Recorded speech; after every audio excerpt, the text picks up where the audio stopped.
A paz do Senhor Jesus, tudo bem com vocês? Eu espero que sim. Estou muito feliz de estar aqui mais um dia, gravando aqui o canal Palavras Preciosas, e estar trazendo aqui algo da parte do Senhor Jesus para nossas vidas. E, gente, aqui está muito frio. Estou sem coragem de tirar o moletom, né? Nem me arrisco, senão vou começar aqui a bater o queixo de frio que está. Eu sou muito friorenta também, então tudo complica. Eu agradeço ao Senhor, louvo a Deus por tua vida, por você estar aqui comigo. E eu sei que eu tenho sido falha, né? Em alguns dias do canal eu não tenho gravado. E o motivo é que alguns dias atrás a minha pequena ela estava, né, muito doente. Eu estava dando atenção a ela. E eu vou falar para vocês o que ela tinha, porque talvez pode até ajudar vocês, né? Uma dica aqui de saúde. Algum tempo, alguns dias, semanas atrás, a minha pequena estava reclamando muito se queixando de dor no coração, ela falava. Uma dor como se fosse uma furada no peito do lado esquerdo. E passou uma semana e ela dia sim, 3 dias não, volta e meia ela reclamava dessa dor. E eu, né, é gases, né, achando que é gases. E só que depois ela começou a reclamar com mais frequência e eu percebi que a dor estava com mais intensidade, que ao invés de reclamar da dor, ela começou a chorar, né? A gente pensa que é gases, alguma coisinha ou outra. E até que falei para o pai dela, né, o meu esposo, falei, nós precisamos levar ela no médico, porque se tiver alguma coisa mais grave, né? Se for gases, o médico vai dar um remédio, né, para soltar, que não pode ela ficar sem no médico. O marido levou, e chegou lá, o doutor examinou tudo certinho. E eu pensei que era algum problema no coração, né? A gente pensa mil coisas, nós que somos mãe, pensamos mil coisas. E o médico falou assim para mim: olha, mãe, se ela não tem problema de coração, né? Desde que nasceu, ela nunca teve esse problema, e ela já está com 8 anos, então possivelmente o coração dela está bem, porque para uma criança de 8 anos ter problema no coração, possivelmente ela teria que nascer já com esse problema no coração, né? É um médico assim que ele falava até o sotaque dele, parecendo um médico cubano, sabe? Estrangeiro. E eu falei para ele assim: ah, doutor, mas tem certeza, né? Ele falou: não, isso daí a senhora não tem que se preocupar, né? Isso dela talvez seja má postura. Às vezes ela não está com a postura correta de sentar, não está sentando direito, e é o que pode estar ocasionando essa dor nela. E ele passou um remédio, né, um anti-inflamatório para mim dar para ela. Ele falou para mim começar, né, a corrigir a postura dela. E eu vim para casa assim um pouco decepcionada, né, porque eu falei, será possível, né? Porque nem gases era, né? Eu falei, será possível isso? E comecei a corrigir a pequena na postura, principalmente se ela estava no notebook, postura errada, lendo um livro, postura errada, brincando, postura errada. E eu comecei a corrigir ela. Falei, ajeita a postura, arruma a postura. E ela começou a corrigir a postura. Comecei a corrigir ela. E, por incrível que pareça, e para a glória de Deus, que não foi nada, né, grave, ela não reclamou mais. E ela falou assim para mim, mãe, com certeza a minha postura estava errada, porque eu não senti mais. E quando eu começo a sentir já uma furada assim no meu peito, um lado esquerdo, já a minha postura já passa. E eu falei para ela, então é isso o problema, realmente é a sua postura. Então arrume a postura, né? Senta direitinho, para você não sentir mais dor. E desse dia até aqui, até hoje, no dia que eu tô gravando esse vídeo, ela não sentiu mais essa furada no peito, essa dor que ela estava sentindo. Então fica aqui um alerta, né? Para nós, como mães, estamos corrigindo, né? Pais, estamos corrigindo nossos filhos.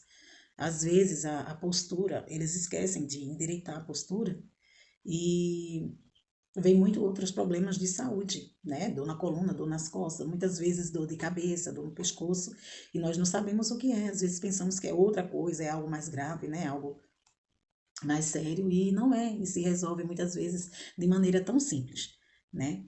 Então, assim, por isso que eu estava um pouquinho afastada de gravar, né? Dando mais atenção para ela. E voltei hoje, né? Porque também eu tenho compromisso com vocês, tenho compromisso com meus inscritos, né? Compromisso com a palavra de Deus, com meus inscritos. E voltei. Estou aqui falando um pouco baixo, porque, pelo menos para mim aqui, né? Tá um pouco baixo. Porque as crianças estão dormindo, estou gravando tarde hoje. E não pude deixar de gravar. Eu falei, nem que eu gravo tarde, mas hoje foi dia de começar a dar uma arrumada nessa casa e tudo mais. Lavar roupa, então uma coisa puxa a outra, e cozinha, crianças para a escola. Então meu dia hoje foi bastante corrido. Mas eu falei, não posso, né? E dormi antes de gravar o vídeo do dia seguinte. Eu ainda sou babá de 2 crianças à noite. Então tem 4 crianças aqui na minha casa, né? Dormindo essa hora. Minhas 2 filhas e 2 crianças que eu cuido. E coloquei para dormir, dei papazinho, coloquei para dormir e estou aqui. E eu estava já meditando desde cedo sobre algo muito importante. Vou entrar agora na palavra do Senhor e eu quero que você pegue a sua Bíblia para ler comigo. Pegou a sua Bíblia? Vamos ler no Evangelho de Marcos, capítulo 14, versículo 66. A epígrafe do texto é o seguinte: Pedro nega Jesus. Antes de entrar aqui nessa palavra, e já justifiquei, né? Alguns dias que não trouxe aqui vídeo para vocês, justifiquei, porque estou assim, de moletom, né? Tá frio aqui. E agora nós vamos para a palavra do Senhor e eu quero trazer uma reflexão aqui para você. Eu estava meditando sobre essa passagem, né? Pedro nega Jesus. E muitas vezes nós ouvimos pregações meio que julgando nossos irmãos que errou no passado, nossos irmãos antepassados, né? Que vieram antes de nós. Às vezes nós também pregamos sobre o comportamento deles, julgando. E não nos damos conta disso, né? Não nos damos conta. Mas nós esquecemos de nos colocar no lugar deles. Nós esquecemos de pesquisar a época, os costumes da época, né? E isso faz toda a diferença comparado aos dias de hoje, comparado à nossa época de hoje, o nosso tempo que estamos vivendo hoje. Nós esquecemos que há uma história, né, por trás de tudo isso. Não é simplesmente uma história de ficção. A Bíblia não é uma história de ficção, não é uma história inventada, é uma história vivida. Nossos irmãos viveram, é a palavra de Deus que vem aqui nos mostrando a forma com que Deus e como Deus foi presente na vida de cada um dos nossos irmãos que vieram antes de nós. E nós esquecemos que eles foram seres humanos igual a nós, né? E seres humanos com suas limitações, com suas falhas, com seus desejos. Quando nós olhamos para Pedro, nós vamos lembrar também do dia em que ele foi andar sobre as águas, né? Vamos lembrar dessa passagem que ele foi andar sobre as águas. Se tu és o Cristo, me manda ir ter convosco. Jesus vem. E Pedro foi. E no meio do caminho ele começou a afundar. E muitas vezes nós pregamos, ele tinha pouca fé, que ele começou a afundar, né? E um tom de julgamento. Mas se nós pensarmos, e se fosse nós no lugar deles? Né? E se fôssemos nós? No lugar de cada um dos discípulos de Jesus? A reação, né? O que nós faríamos mediante tal situação? Quando eu olho para essa passagem aqui de Pedro, Jesus já tinha avisado antes para ele que ele ia negar Jesus. Antes que o galo cantasse 3 vezes, 2 vezes ele iria negar Jesus, né? Só que Pedro esqueceu. Talvez passaram seus dias, não sei quantos. Talvez Pedro, eu não, acha jamais. E deixou passar batido o que Jesus lhe falou, a forma com que Jesus lhe advertiu. E no momento em que Jesus foi preso, estava sendo açoitado. Cada discípulo foi um para um lado, outro para o outro, e cada um correu, foi um momento de desespero. Prenderam o mestre, né? A agonia, o pavor, porque pensaram que o mestre, né, ia vir, ia tomar já, ia sentar no trono, ia reinar sobre os romanos, sobre tudo e todos. Mas o Senhor Jesus sempre deixou claro que o reino dele não era desse mundo, né? E de repente o seu mestre é preso. O seu mestre é preso. Alguém com quem eles andaram durante 3 anos e pouco, 3 anos e meio, mais ou menos. prenderam o meu mestre. Se prendeu o meu mestre, o que será de mim? Não é verdade? Então Pedro estava se aquecendo. Quando de repente vem uma mulher e reconhece Pedro, né? E pergunta, olha, você não estava com ele? Né? Você estava com aquele homem ali que foi preso? Você estava com o Nazareno que foi preso? Pedro, ele sentiu medo. Ele já estava com medo. Ele já estava cercado de pavor. Ele estava amedrontado. Né? Quem não tem medo de morrer, ou quem não teria medo de morrer estando no lugar de Pedro, na situação que ele estava passando, que ele estava vivendo, quem não iria ter medo? Né? Então Pedro ali se sentiu apreensivo, uma mistura de sentimento, de pânico, de pavor, de terror, porque imagina a cena, realmente uma cena de terror, ele estava vivendo ali. E Pedro, ele sai, né? E nega, Jesus fala, não, eu não conheço, eu nem sei, no versículo 68 do capítulo 14 de Marcos, eu nem sei quem é este. E foi para outra banda. Novamente reconheceram Pedro. Novamente, né? E ele começou a jurar e falar, não, você está doido, eu não conheço, nem sei quem é este. Negou. Pedro tinha esquecido de que Jesus já tinha advertido que ele iria negá-lo nesse dia. Mas, quando o galo canta,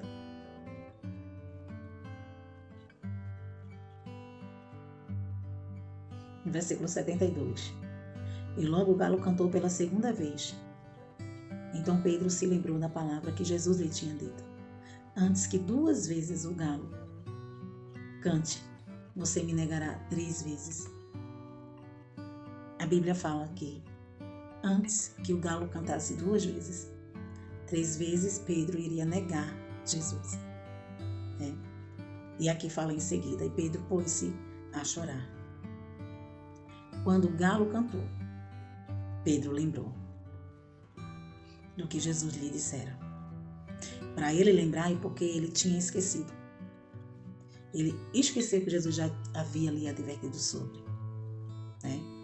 E quando ele lembrou, já tinha negado. Já tinha acontecido. O que restou para Pedro fazer? Só chorar. Pedro chorou muito. Acredito que arrependido de ter negado Jesus. Arrependido de ter negado o seu mestre. Mas também ele continuava amedrontado. E ali continuou negando de forma silenciosa. Ele estava cercado pelo pavor do medo, das incertezas, do terrorismo, daquela cena, aquela situação. O amedrontou de uma forma.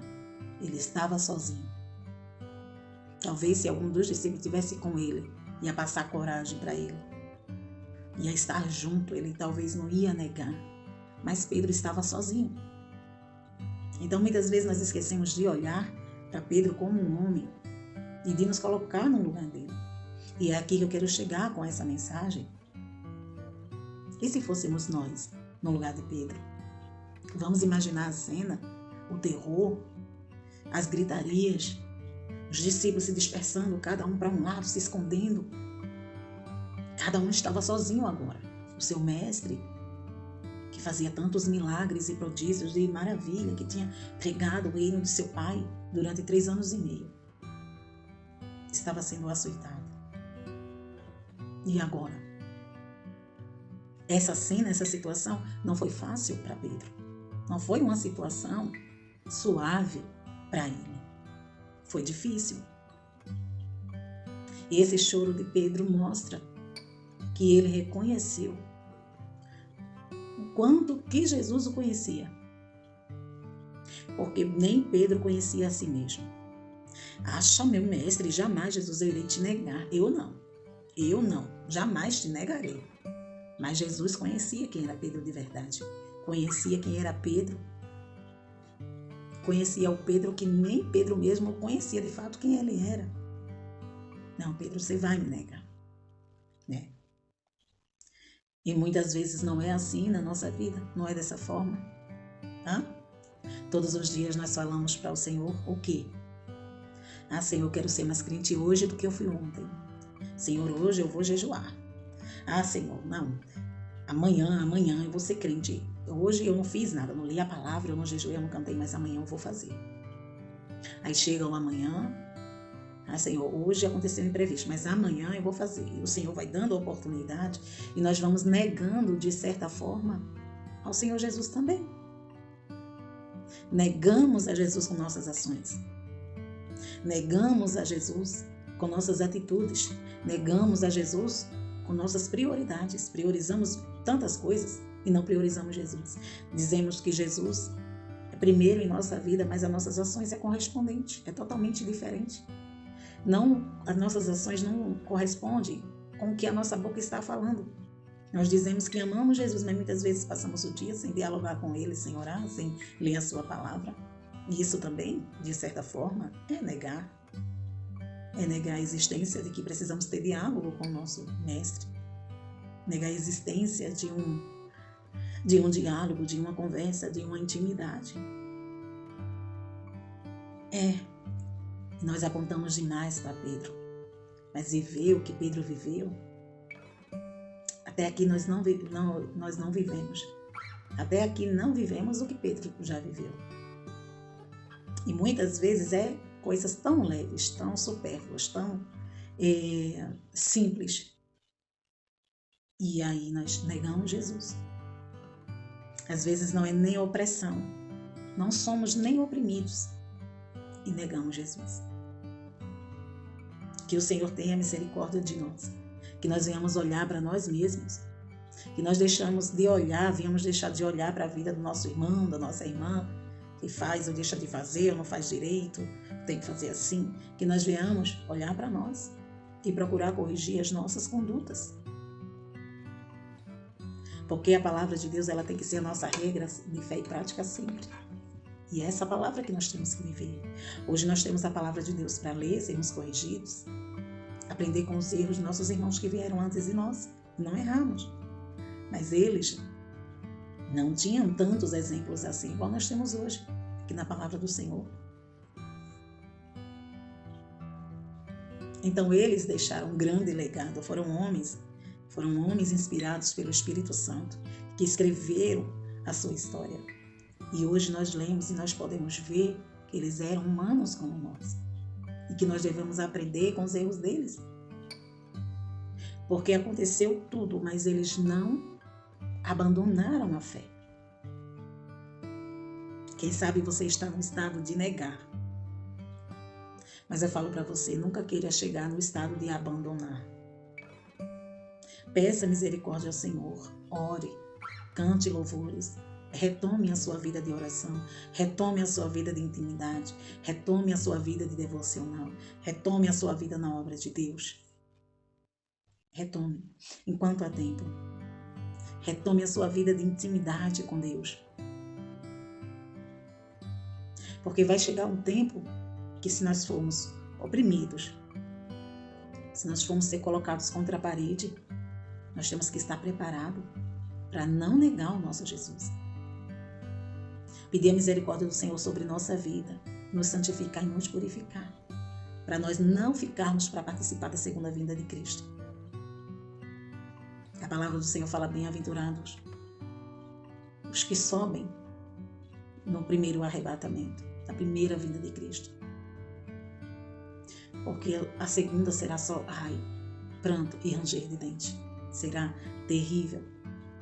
Então, se para muitos está sendo difícil agora, que estamos no tempo da graça, que temos o Espírito Santo para nos auxiliar, nos corrigir, nos consolar. Imagina quando o Espírito Santo ele for retirado da terra juntamente com a igreja. Será bem mais difícil. Não fique achando que será fácil, que não será fácil. Então essa é a hora. Este é o momento de nós deixarmos de negar a Cristo por qualquer coisa e declarar Ele como Salvador, como prioridade na nossa vida. Amém? Essa aqui foi uma reflexão para a nossa vida hoje. Continue orando por mim, continue orando por esse canal, para Deus continuar nos dando graça, para nós continuarmos firmes, independente do que aconteça, para a gente sempre estar aqui junto, meditando, falando, ouvindo a palavra do Senhor. até a sua vinda, até o arrebatamento da sua igreja. Enquanto tivermos oportunidades, falaremos do amor de Cristo. Falaremos, leremos, vivemos e vamos praticar a palavra de Deus. Enquanto nos resta tempo. Amém? Eu acredito que você recebeu essa palavra em nome de Jesus. E eu vou orar por você. Coloca a mão no teu coração. Eu oro por você, você ora por mim, para que o Espírito Santo nos capacite. Nos capacite. Sou ser humano, quanto mais eu estudo algo, a palavra do Senhor, mais eu descubro que não sei nada e mais eu preciso estudar. Preciso ler, preciso meditar, preciso estar sempre aos pés de Cristo. Amém? E eu tenho certeza que você também está nesse propósito. Então vamos uns orar pelos outros. Feche os teus olhos. Põe a mão no teu coração e assim nós vamos orar. Senhor, meu Deus e meu Pai que está nos céus, nesse momento, estou aqui, Senhor. Pai, acabamos de ler e meditar na Tua palavra. Que palavra maravilhosa, Senhor. Que nós venhamos nos colocar, Senhor, no lugar dos nossos irmãos que vieram antes de nós. Foram homens falhos, Senhor, sujeitos a tentações igual nós hoje, mas que não abandonaram a fé. Antes se corrigiram, antes decidiram mudar, antes, Senhor, decidiram abandonar certas coisas que não agradavam ao Teu coração. Senhor, nos ajude a abandonar coisas que não têm agradado ao Teu coração, que muitas vezes tem atrapalhado o agir do Teu Espírito Santo sobre nossas vidas. Muitas vezes coisas tão simples, mas que a presença do Teu Espírito Santo não tem mais acontecido. Aleluia. Então, Senhor, que o Senhor venha nos ajudar a sempre colocar a nossa fé em Ti, Jesus, e a não desanimar. Sempre orar e buscar a Tua face, crendo que o Senhor é Deus do impossível, crendo que o Senhor é Deus que ouve as orações dos Teus filhos, Pai. Neste momento, abençoa, Senhor, a família do meu irmão, da minha irmã, que está aqui comigo, vendo e ouvindo esse vídeo. Abençoa, Senhor, aleluia, a vida de cada um que está aqui, Senhor, vai dando graça, vai ajudando, vai livrando, vai guardando, vai curando, Senhor, vai dando escape. Jesus, o Senhor é Deus que cuida do seu povo e eu creio e eu sou prova disso. Nos ajuda, Senhor, a melhorar cada dia mais e mais. Em nome do Senhor Jesus, amém e amém. Amém? Glória a Deus, Deus é fiel. Não desanime. Deus velará por ti. Que Deus em Cristo te abençoe hoje e sempre.